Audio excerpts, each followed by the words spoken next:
நியூஃபிலிமான நேயர்கள் அனைவருக்கும் இதயக்கனி விஜயனின் வணக்கம். எங்களது இதயக்கனி பத்திரிகை வெளிவந்து 25 ஆண்டுகள் ஆகிறது. இந்த 25 ஆண்டுகள் நாங்கள் செய்த சாதனைகள், எம்ஜிஆரால் பலன் பெற்றவர்கள், எம்ஜிஆரால் உருவாகி அனைத்து இந்திய அண்ணா திராவிட முன்னேற்றக் கழகம் செய்யாத சில பல வேலைகளை சாதனைகளை நாங்கள் செஞ்சுருக்கோம் எங்கள் பத்திரிகை சார்பாக.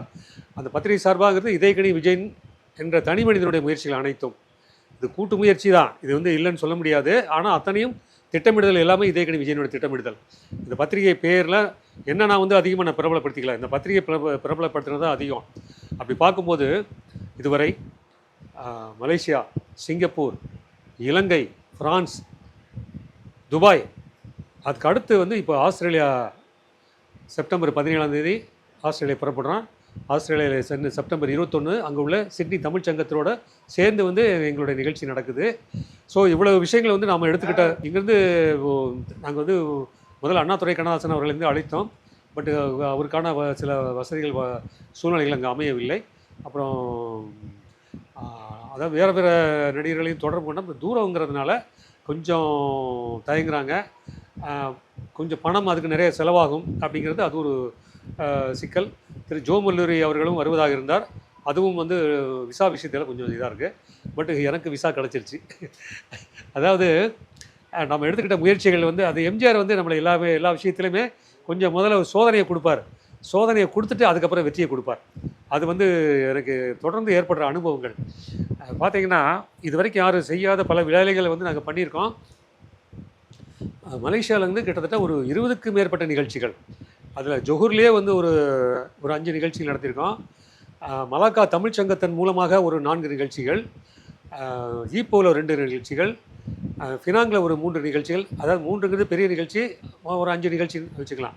சுங்கப்பட்டாணியில் ஒரு 2 நிகழ்ச்சி, அது போக கோலாலம்பூரில் ஒரு 4 நிகழ்ச்சி. இப்படி வெவ்வேறு இடங்கள்லேருந்து வெவ்வேறு விதமான முயற்சிகளை இவ்வளோ விஷயங்கள் பண்ணியிருக்கோம். எல்லாம் எம்ஜிஆர். அந்த எம்ஜிஆருங்கிற விஷயம் என்னன்னா, எம்ஜிஆர் நூற்றாண்டு விழாவை மலேசியாவில் பண்ணியிருக்கோம். சிங்கப்பூரில் நாங்கள் பண்ணியிருக்கோம். சிங்கப்பூரில் எம்ஜிஆர் நூற்றாண்டு விழாவை அதாவது அவருக்கு எந்த அளவு செல்வாக்குங்கிறத உணர்த்துறது இப்படி விஷயங்கள். இங்கேருந்து ஒரு 40க்கும் மேற்பட்ட கலைஞர்களை ஏர் இண்டியா விமானத்தில் அழைத்து சென்றோம்.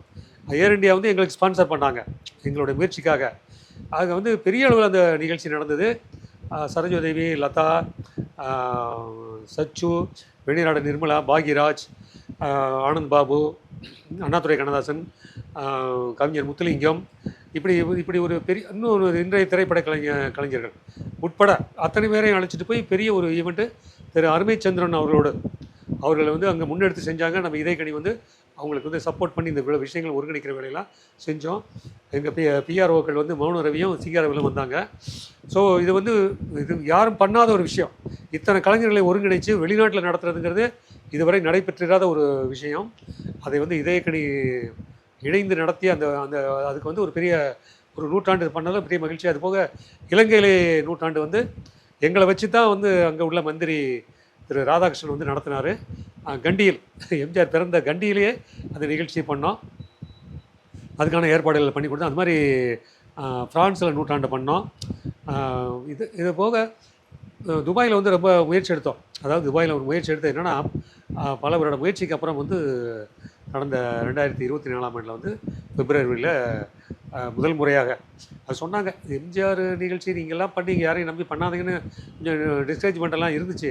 அதெல்லாம் தாண்டி ஒரு இறங்கிட்டேன்னா அதில் வெற்றி பெறாமல் விட மாட்டேன். ஸோ அந்த முயற்சி நடந்து அங்குள்ள கடற்கரை பாண்டியன் என்ற ஊடக நண்பர் மூலமாக அதை நடத்தினோம். எங்களுடைய புத்தக வெளியீடுகள் எல்லாமே எம்ஜிஆர் தொடர்பான விஷயங்கள் தான். எம்ஜிஆருடைய புத்தக வெளியீடுகள், எம்ஜிஆர் பற்றிய சிறப்பு நிகழ்ச்சிகள், எம்ஜிஆரை பற்றிய சிறப்புரை, இங்கேருந்து கலைஞர்களை அழைச்சிட்டு போகிறது, இப்படி எல்லாமே நான் சென்ற நாடுகள் அனைத்திலுமே அப்படி நடந்திருக்கு. இதில் என்னென்னா, அதாவது மலேசியாவில் தைப்பிங்குங்கிற இடத்துல எம்ஜிஆர் சிலை திறப்பு விழா உலகிலேயே இந்தியாவிற்கு அடுத்து, இலங்கைக்கு அடுத்து ஒரு நாட்டில் எம்ஜிஆர் சிலை திறந்திருக்காங்கன்னா அது மலேசியாவில் திறக்கப்பட்ட முதல் இந்திய தலைவர் அவர் தான். மலேசியாவில் திறக்கப்பட்ட ஒரு சிலை திறக்கப்பட்டதுன்னா ஒரு இந்திய தலைவருக்கு அது எம்ஜிஆருக்கு தான். அங்கே விவேகானந்தருக்கு ஒரு சிலை அமைச்சிருக்காங்க. ஆனால் அரசியல் ரீதியான தலைவர்கள் பார்த்தா அது எம்ஜிஆர் தான். ஸோ அந்த சிலை திறப்பு நடைபெற்றது எங்களுடைய இதயக்கணி பத்திரிகை சார்பாக, இதயக்கணியுடைய முயற்சியின் விளைவாக. அந்த நிகழ்ச்சிக்கு வந்து முத என்ன தான் அழைச்சாங்க, கூப்பிட்டாங்க. நீங்கள் வாங்க அப்படின்னு சொல்லி என்ன கூப்பிட்டாங்க. எனக்கு டிக்கெட் போடுறேன், நீங்கள் வாங்க வந்து கலந்துக்கோங்க அப்படின்னாங்க. நான் என்ன நினச்சேன்னா, நம்ம மட்டுமே போகிறது வந்து பெரிய ஒரு விஷயமா இருக்காது. இன்னும் வந்து பிரபலமான கலைஞர்கள் வந்தால் இன்னும் அந்த நிகழ்ச்சி வந்து பெரிய களகட்டும் அப்படின்னு சொல்லி நான் எடுத்துக்கிட்ட முயற்சியினுடைய விளைவு திரு சத்யராஜ் அவர்கள் வந்து வர ஒத்துக்கிட்டார். அவர் தன்னுடைய மனைவியோடு வந்தார். மயில்சாமி அவர்கள் வந்தார். வின்சென்ட் அசோகன் வந்தார். சிங்காரவேலு பிஆர்ஒய் அவரும் கூட வந்தார். இது என்னென்னா, அந்த சிலை திறப்பு நிகழ்ச்சி முடிச்சுட்டு சத்யராஜ் பேசும்போது அவர் என்ன சொன்னார்னா, இந்த நிகழ்ச்சிக்கு நான் வர்றதுக்கு ரெண்டே காரணம். ஒன்று புரட்சி தலைவர் எம்ஜிஆர், இன்னொன்று இதயக்கணி விஜயன். இந்த 2 பேருக்குனால தான் நான் வந்து இந்த நிகழ்ச்சிக்கே வந்தேன், இல்லைன்னா நான் வந்திருக்க மாட்டேன் அப்படிங்கிற அளவுக்கு எனக்கு அந்த மேடையில் ஒரு பெருமையை சேர்த்தார். ஸோ இது நடந்தது. இதுக்கு அடுத்த கட்டமாக இது என்னென்னா, அந்த அந்த நிகழ்ச்சிக்காக நான் வந்து கோலாலம்பூர் புறப்படுறோம். சென்னை விமான நிலையம். எனக்கு வந்து முதல் விமான பயணம் அதுதான். நான் வந்து என்னுடைய முதல் விமான பயணமே சர்வதேச விமானத்தில் பயணம் போகிறது தான். அப்படி ஒரு பெருமை எனக்கு கொடுத்தாரு புரட்சி தலைவர் எம்ஜிஆர் அவர்கள். அது என்னென்னா, நானுங்க போகிறோம், சத்யராஜ், நாங்கள் கலைஞர்கள்லாம் அப்படி போயிட்டு இருக்கும்போது, மயில்சாமி எல்லாம் நாங்கள் போயிட்டு இருக்கும்போது, அங்கே அந்த பக்கம் குறுக்க, அதாவது போர்டிங் பாஸ் டிக்கெட்லாம் இது பண்ணிவிட்டு செக்இன் பண்ணுறதுக்காக நாங்கள் போகும்போது, எங்கள் கலைஞர்களால் எங்களுக்கு கொஞ்சம் ஒரு முன்னுரிமை கொடுத்து எங்களை முன்னாடி கூப்பிட்டு போனாங்க. அந்த பக்கம் கமல், கௌதமி எல்லாம் வந்துக்கிட்டு இருக்காங்க. பார்த்த உடனே நாங்கள் எல்லாம் வந்து நாங்கள் நின்று பேசிக்கிட்டு இருக்கோம். எங்களை பார்த்துக்கிட்டு, என்னையும் சத்யராஜ் பார்த்துட்டு, எம்ஜிஆர் நிகழ்ச்சிக்காக தான் ஏதோ போகிறீங்க அப்படின்னு கமல் வந்து கமெண்ட் அடித்தார். ஸோ நாங்கள் போனால் எம்ஜிஆருக்காக தான் நாங்கள் போகிறோங்கிறது அந்த இடத்த சூழ்நிலைச்சு அவர் டக்குன்னு சொல்லிட்டார். ஸோ ஒரு யதார்த்தமாக நடந்த ஒரு அது. அவர் வந்து சிங்கப்பூர் பயணம் போனார். நாங்கள் கோலாலம்பூர், மலேசியா கோலாலம்பூர் போகிறோம். இப்படி ஒரு சம்பவம் நடந்தது. இதுக்கப்புறம் 2011 செப்டம்பரில் ஃப்ரான்ஸில் நடைபெற்ற அங்குள்ள எம்ஜிஆர் பேரவை சார்பாக, ஃப்ரான்ஸ் எம்ஜிஆர் பேரவை சார்பாக நடைபெற்ற எம்ஜிஆர் நிகழ்ச்சியில் வந்து நானும் மயில்சாமி போகிறோம். அதுக்கும் என்னை மட்டும்தான் முதல்ல கூப்பிட்டாங்க. அப்புறம் நான் தான் வந்து மயில்சாமி சேர்த்துக்கலாம் அப்படின்னு சொல்லி மயில்சாமி அதில் வந்து இணைச்சி 2 பேருக்கு டிக்கெட் போட்டு 2 பேரும் பயணம் போகிறோம். இங்கேருந்து டெல்லிக்கு வந்து ஏர் இண்டியாவில் போகிறோம். ஏர் இண்டியாவிலேருந்து அடுத்த சர்வதேச விமானத்தில், அதாவது ஏர்பஸ்ஸில் வந்து டெல்லியிலேருந்து பாரிஸ், ஃப்ரான்ஸ் தலைநகர் பாரிஸுக்கு நாங்கள் பயணமாகிறோம். அங்கே போகும்போது அந்த ஃபங்க்ஷனுடைய இன்விடேஷன் வந்து நான் எடுத்து அப்போ தான் மயில்சாமிகிட்ட காமிக்கிறேன். மயில்சாமி பார்த்துக்கிட்டு இருந்தார். இது நாங்கள் பார்த்துக்கிட்டே நாங்கள் அதை பற்றி பேசிகிட்டு இருந்தோம். கொஞ்சம் நேரத்தில் அந்த பக்கத்தில் வந்து எங்களுக்கு அருகாமையில் உள்ள சீட்டில் வந்து ஒரு பெண்மணி, அயல்நாட்டு பெண்மணி, அவங்க லேப்டாப்பில் ஏதோ பார்த்துக்கிட்டு இருந்தாங்க. சரி, ஏதோ ஒரு லேப்டாப்பில் பார்த்துக்கிட்டு இருக்காங்க. நாங்கள் பாட்டுக்கு பேசிகிட்டு இருந்தோம். பேசிகிட்டு இருக்கும்போது அந்த பெண்மணி கொஞ்சம் நேரத்தில் என்ன பண்ணாங்கன்னா, அந்த லேப்டாப்பை கொண்டு வந்து எங்ககிட்ட காமிக்கிறாங்க. அவங்க வந்து ஃப்ரெஞ்சு பெண்மணி, அதாவது பாரிஸ்லேயும் சிங்கப்பூர்லேயும் வந்து, அதாவது கட்டிடக்கலை தொடர்பான ஒரு வர்த்தகத்தில் இருக்காங்க. அவங்க பேரெல்லாம் சொன்னாங்க. பாலின் காட்ரி, அவங்க பேர் வந்து பாலின் காட்ரி.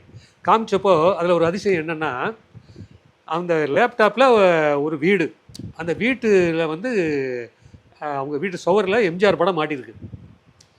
கீழே வந்து ஒரு ஒரு ஒரு சின்ன ஒரு கொஞ்சம் வயசு பையன் வந்து ஒருத்தர் உட்காந்துருக்காரு. அது ஏன்னா அவங்க சொல்கிறாங்க, இது கோவாவில் இருக்கிற எங்கள் வீடு, இந்த வீட்டில் வந்து எம்ஜிஆர் படம் மாட்டி வச்சுருக்கோம், அது என் தம்பி, எங்களுக்கு எம்ஜிஆர் ரொம்ப பிடிக்கும் அப்படின்னு சொல்லி எங்கள்கிட்ட இங்கிலீஷில் பேசுது. இது எங்கேயாவது நினச்சி பார்க்க முடியுங்களா? ஒரு யதார்த்தமாக எப்படி வந்து சேருது பாருங்கள். கோவாவில் உள்ள வீட்டில் வந்து எம்ஜிஆர் படம் மாட்டி வச்சுருக்காங்க. அதனால தான் நான் வந்து இந்த அதிமுக காரங்க மேலே வந்து எனக்கு கோபம் அதிகமாக வர்றது காரணம்னா, இப்படி வந்து ஒரு ஒரு உலக ரீதியில் வந்து ஒரு மிகப்பெரிய ஒரு மக்கள் சக்தியை உருவாக்கி வச்சுட்டு போயிருக்கார். அந்த சக்தியை வந்து இவங்க விரயம் பண்ணுறாங்களேங்கிற கோபம் தான் நமக்கு வருது. ஸோ இப்படி, அதாவது அப்போ நான் சொன்னேன், அவங்ககிட்ட சொன்னேன், எங்கும் நீக்கமர இருந்திருப்பவர் எம்ஜிஆர் அப்படின்னு சொல்லி நாங்கள் பேசிக்கிட்டு தான் போனோம். பாரிஸ் விமான நிலையத்தில் அவங்க வந்து நான் உங்கள் நிகழ்ச்சிக்கு வர்றோம் அப்படின்னு சொல்லிட்டு நம்ம போயிட்டாங்க, அந்த பாலின் காட்ரி. பட் அவங்களால வர முடியல. அப்புறம் வருத்தம் தெரிவித்தாங்க, ஃபோன் பண்ணி வருத்தம் தெரிவித்தாங்க.